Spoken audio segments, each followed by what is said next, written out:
Hey there, welcome back to Chelsea Grows. I'm Chelsea, and we're gonna do another garden tour this week and kind of walk through and see what's going on in the garden. So starting in our first garden plot, a few things are different from last week. We have ripped out all of the cucumbers and a lot of the squash plants that were just barely hanging on.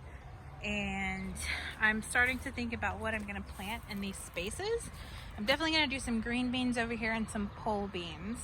And I've got zinnias over here in the corner. Over here, I think I'm gonna do one more cucumber plant. I think we're pretty much set on pickles for the rest of the year, but our guinea pigs like to eat cucumbers fresh, so I think I'm probably gonna put some cucumbers back and do one more plant.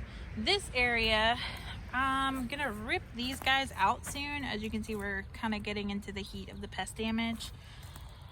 And there's a lot of bean beetles floating around, so I'm gonna get these guys out and I'm gonna let my cucamelons take over.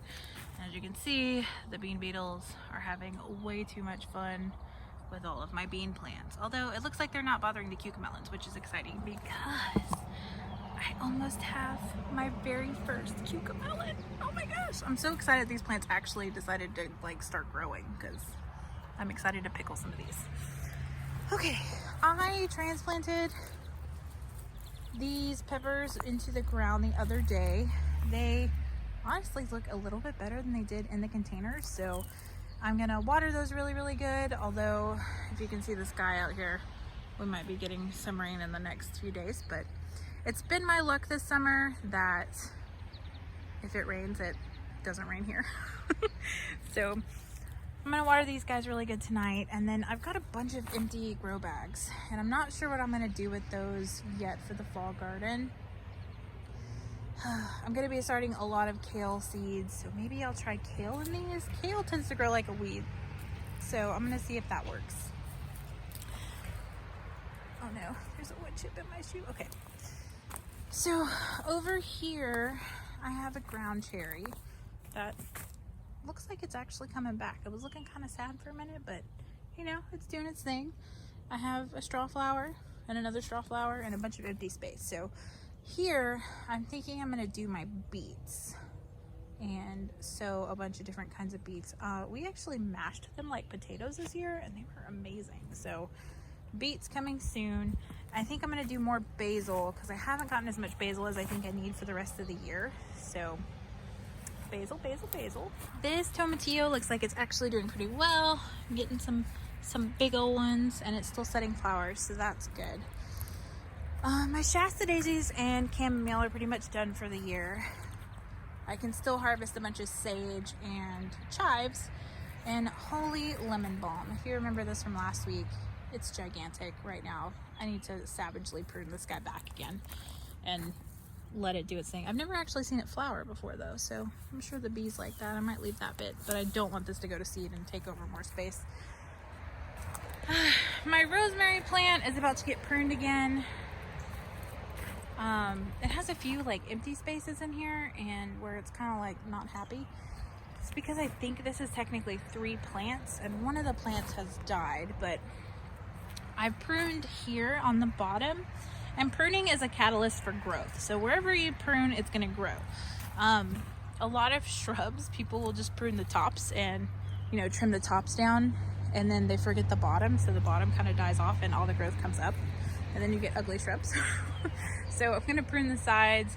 My oregano is kind of like taking over the place. It's kind of flowering and living its best life inside the rosemary, which is kind of hysterical.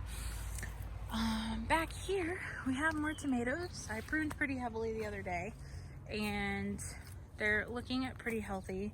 It looks like I have another Amish paste today. Yay, that's exciting. So that's like a huge paste tomato. And then I've got a bunch of cherries, Juliet's. Another Amish paste is over here, and remarkably I don't see any hornworms over here yet. I don't see any of the damage, which is good. So I'm gonna pick some of these today, and I wish I knew what this tomato was. In my soil that I started all of my seeds in, I had some like really mysterious tomato seedlings just start themselves. Holy moly, do you guys see this? That is a large tomato, y'all.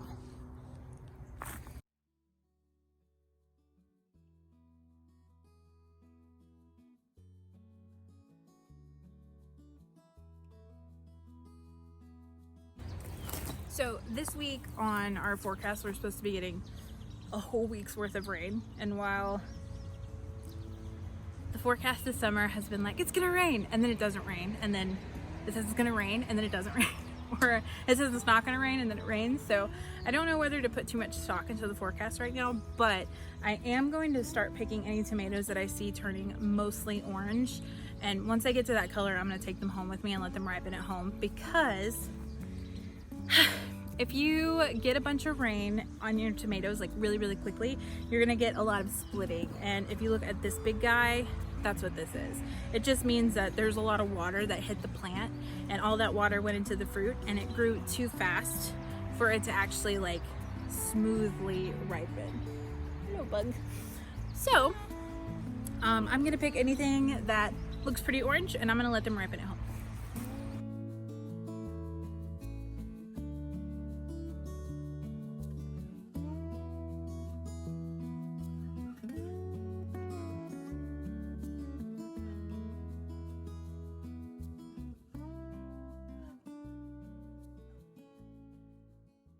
So here's our tomato harvest for plot 1. It's kind of a lot, and a couple of tomatillos. My tomatillo plant was producing a whole bunch, and then it kind of stopped for a minute, but I see a whole bunch of like these little babies that are beginning. And a lot of people, me included, when I first started gardening, I didn't realize that flowers turn into fruits. So this little guy right here, so it starts off as a flower, then it gets pollinated by the pollinators, and then that flower turns into a little tiny fruit, and then that's what we get fruiting things from. And so the same thing with peppers. So these are little Tabasco peppers. So all of those start off with a flower, and then the flower turns into a fruit. We're almost done harvesting in the first plot. The noodle beans are starting to finally take over the top of our trellis here.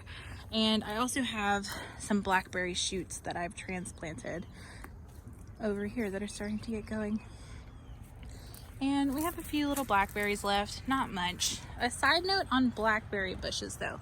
So last year, this bush maybe stayed like 3 foot tall, and it wasn't very big. This year, it has exploded. And this actually produced more than our other plant this year, which is insane.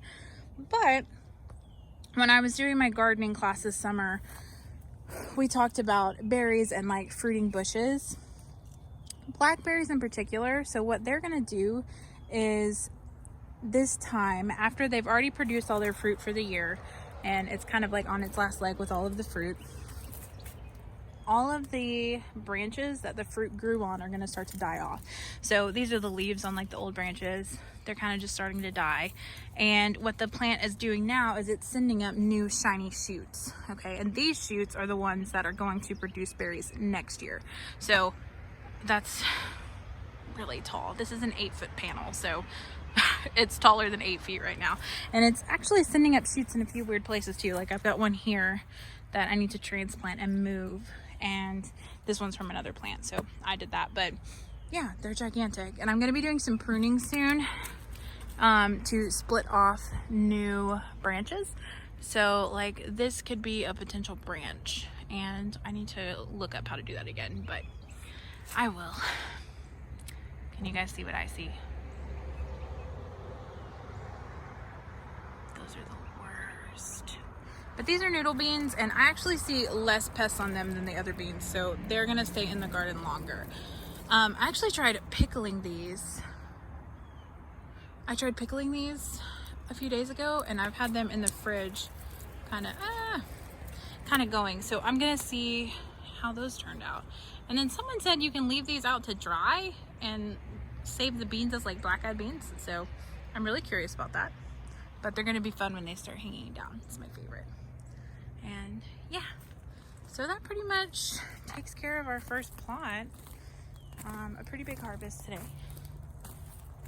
I think I'm gonna pick any of the purple whole peas that I can today, Definitely some more basil because it's growing pretty fast. And I will be watching that cucamelon very, very carefully coming up soon.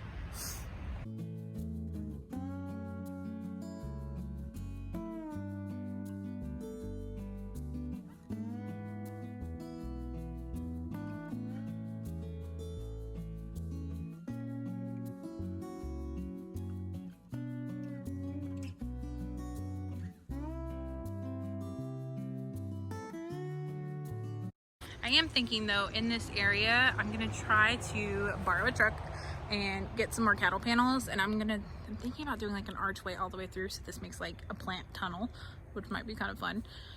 And yeah, and then definitely keeping these guys here.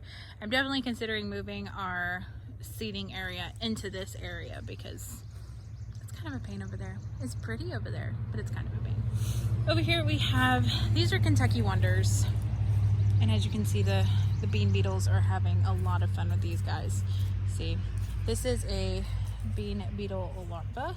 So they turn into these weird spiked yellow things. And last year we tried using neem oil, soapy water, anything organic that I could possibly find to control these guys, and nothing has worked.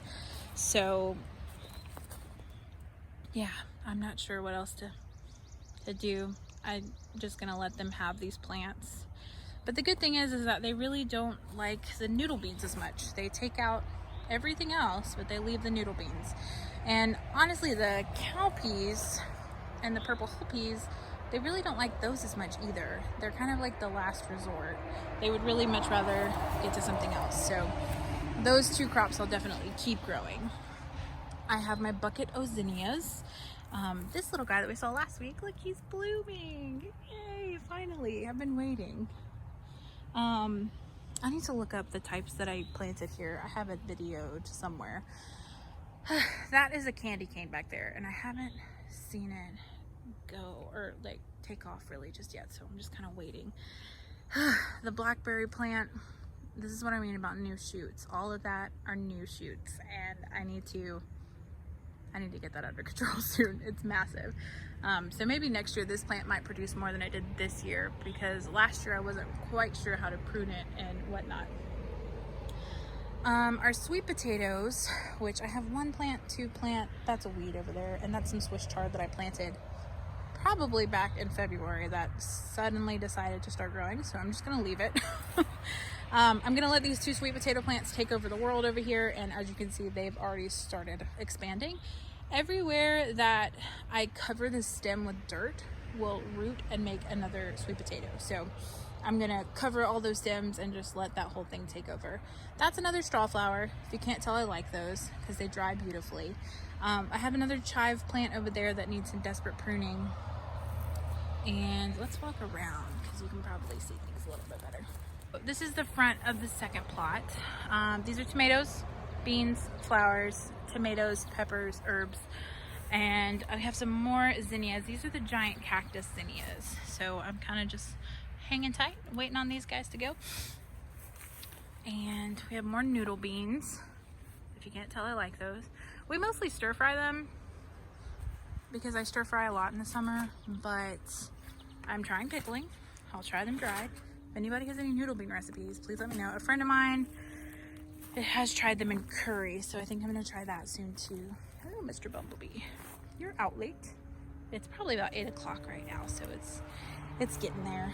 Okay, this is a San Marzano, and these are Better Boys, and this was just labeled Roma, so I'm not sure what kind of Roma tomato this is, but it's going. These have been a little bit slow to grow, but the soil in this plot is not as good as the soil in our other plot. It's just, when we got this plot last year, it was mostly clay, and we've just started adding compost on top. And we do no dig, so we tried not to disturb the microorganisms in the soil quite so much. Okay, it looks like I have my first cherry tomatoes with this plant. That's exciting. And if you can't see, I need to get my husband over here with his long arms to weed this area because I can't reach. And this is all bean beetle damage. So yeah, these plants probably aren't going to produce much, and that's okay. We'll just eat noodle beans until it's time to replant. As I'm looking at my empty spots, I'm definitely thinking about replanting beans. Anywhere that I've pulled things out, I think I'm going to do another round of green beans, maybe some more purple whole peas, and just hope that the bean beetles don't get to them too much. This bed. I have been neglecting this one. I'm not gonna lie. It rained yesterday, so I couldn't get out here, but the day before I worked until dark, and this is where I stopped. So these are cherry tomatoes, and I know this is a golden nugget, which is kind of orange right now, which is interesting. I have a golden nugget, that's an extra San Marzano, and these are all bell peppers because my grandfather loves bell peppers. I'm not a big bell pepper person, but he loves them, so I'm growing them for him. But we've got a bunch of babies that have started down here. There's some lunchbox varieties. And then these are serrano peppers, and they have been producing like crazy already. And this is what I've been using in my salsa lately. And I'm also gonna can some because this is what I make, quote unquote, the dip with. And I might have to show you guys that recipe because my husband and my friends are obsessed with it. We have some jalapenos in a bag, and these are purple whole peas. They're getting a little big, too big for their britches, I think, but I need to get some steaks over here for them. The blackberry bush that would take over the world. We had 2 cucumber plants over here, but we just ripped them out, and I'm trying to decide what I want to plant over here over on these panels. I'll have to think about it. I'm not sure yet. I might not plant anything on the panels and move the panels, but we'll see. I do have some eggplants. This guy. Look at this guy. He's so big and gigantic. There's a joke in there, but I'm not going to go there. This is my first year with eggplants, so I'm not really sure what these are supposed to look like just yet. I'm kind of just seeing what happens. This was a leftover lettuce plant that keeps coming back. I just keep feeding it to the guinea pigs. More peas. Oh my gosh, kale. Okay guys, if you can grow anything, grow kale. It grows like a weed. It'll keep producing if you just keep picking off the outer leaves, and it just keeps going. The one that I have always grown is Premier Kale from Burpee. I got that at Lowe's, I think, and it's like a weed. If you pick the leaves really young, you can use them in a salad, or you can freeze the bigger leaves, and I put them in soups and stews in the winter. My favorite one that I grew this year though was Kale Toscana, which is also called dinosaur kale, which makes me happy because who doesn't love dinosaurs? But the flavor in that was just wonderful, and every soup or stew that I've made with that kale in it, oh, so good, so good. When you cook kale, you kind of just cook it like spinach. So you can saute it with your eggs, you can put it in stews and soups, and I use it as a spinach substitute a lot of the time when I'm cooking. So I usually don't buy spinach because we have so much kale in the freezer, and I can show you guys how to freeze the kale. It's really easy. Okay, so these beans are, wait for it, the Scarlet Runner beans got, oh, these are Kentucky Wonders. Okay, once again, also Kentucky Wonders. They are fairly prolific growers. They're taking over this tomato page. And I actually see some beans, y'all. Holy moly. I didn't think the plant was gonna do anything because of all of our bean beetle friends, but they're trying. Go Kentucky Wonder. You can do it. If you don't let these guys bully you, don't give in to bullies. Just keep growing. So the eggplants are over here. I had lettuce. We have some parsley. I need to pick some of that for the guinea pigs. That's their favorite. A lot of these purple whole peas are ready to go. I have a sunflower. He's just hanging. And his leaves are kind of turning yellow. This bed has given us some serious issues, and I need to rip those cabbages out too. But we put some different soil down, and I'm going to add some more compost to it, and hopefully we won't have any more issues. But do you guys see that? Look for this on the bottom. Hang on. Do you guys see this? Look for these on the bottom of your plants. Those are bugs, guys, and those are not the good ones. So we will just, this is usually what I do. Gross. And then you just, move on with your life. Looks like we have some noodle beans that are ready. That's exciting. Pick these guys. I haven't had any green ones yet this year, so this is fun. I think I put my red seeds in earlier. Okay. And that's pretty much our harvest from the second plot today. Oh, except for these. But the wasps, man. The wasps really love hanging out on the noodle beans, and I don't want to upset them.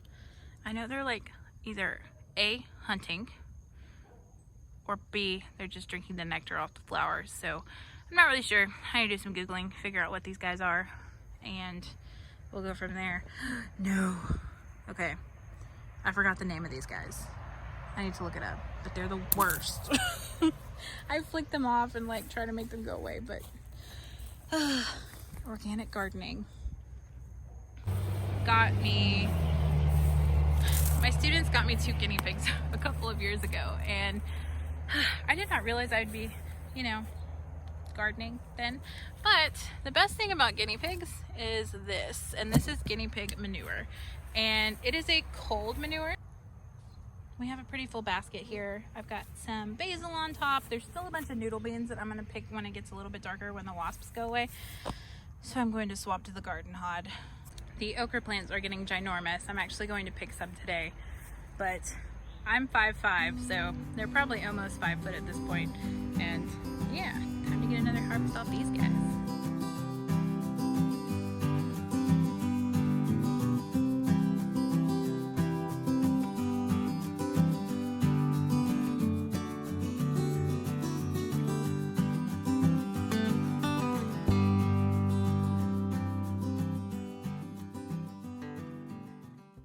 So someone the other day asked me how to harvest the okra. So when you harvest the okra, you definitely want to look at size. Okay, and this guy, it's about 3 inches, about the size of like my 4 fingers. So all you do is you take your snips and you just snip it off. I wouldn't break it off, the stems are a little strong. So you just snip it off and you keep going. And that's how you harvest an okra. A little flower hat. So we got a pretty good okra harvest. I also didn't do something important in my last video. This is my husband, Logan. We're married. We've been married like 2 years, but we've been together like what, 8 years. So 8 years. We kind of like each other. But that's Logan. So if you see me yelling at random people on the video, it's probably him. Okay. Say hi. Okay, so tomato jungle has been very jungly, so we're gonna tie up a bunch of the tomatoes and do some pruning today and check for our friends the hornworms. I seriously have nightmares about those. I have tied up our sunflowers because they fell over in the storm. As you can see, that one started to grow kind of funny, but they seem okay. Like they're okay being tied up, so I kind of jerry-rigged it a little bit. Ooh. Those are gonna have some seeds soon. Usually the birds get to them first, but if you knock this stuff out, you can see the seeds on the inside. They're not mature yet, but yeah, that's where the seeds from your sunflower seeds go. Ta-da! And this isn't an eating variety, so I just grow them because it helps the pollinators and they're pretty. So it's time to tie, prune, and harvest some tomatoes.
So we're gonna keep tying until it gets dark, but I wanted to give you the last little bit of the tour.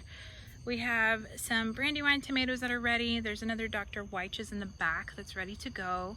I have a couple of beefsteaks over there where Logan is standing that we're about to harvest. And this is melon land. Some of the vines are starting to die off. That's normal. Melon is in the cucumber family, so So as you know, cucumbers are starting to struggle with the heat. The melons, they do a little bit better in the heat, but they are susceptible to some of the same diseases. And because this plant has produced 1, 2, 3, 4, 5, 6, 7 watermelons already, I think, and I imagine this is what's happening, it is sending signals to the plants like we've already reproduced, it's okay to die out and complete its life cycle. And this watermelon is almost ready, and I think I will get to harvest them on my birthday. Yep, this is brown all the way down now. I have about 3 or 4 more days until I get the pick-pack eye, which will be my birthday. Yay, birthday melon. So our first watermelon will come in on my birthday. We have a couple that are falling down this hill, and there's a couple small babies over here in the center.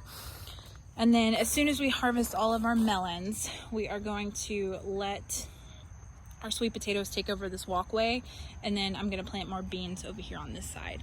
So yay! And then the sweet potatoes are doing great. They are a very vigorous vine, and I've done nothing to them except let them grow.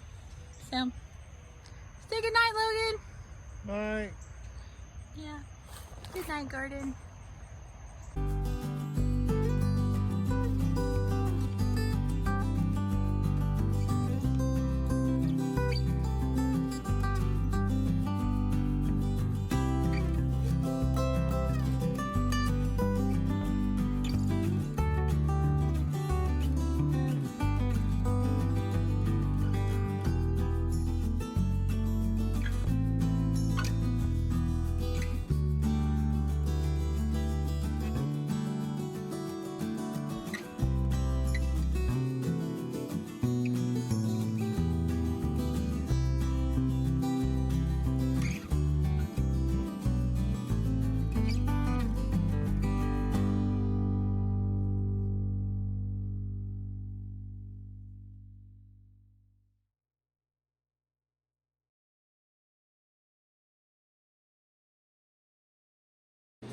So here's our harvest.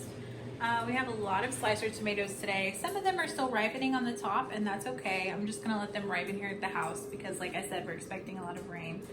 I have a few peppers. I might have to buy some at the store because I'm gonna be making a lot of salsa. I have a lot of Juliet tomatoes, cherry tomatoes, and pasters. I've got a ton of noodle beans. I haven't figured out what I wanna do with those yet. I have some more purple hulls I need to shell. This big guy, goodness, that's a big fellow. We have some okra and tomatillos, and I've been saving all of the green tomatoes that I have accidentally knocked off while I'm gardening and pruning. And I'm gonna turn these into a green tomato relish, which is beautiful on cornbread. So that's coming soon. And funny enough, I actually have all the tomatoes I can today and some salsa. And then over here, this is my herb drying rack. And I dry all of my herbs at room temperature so they preserve most of their flavor.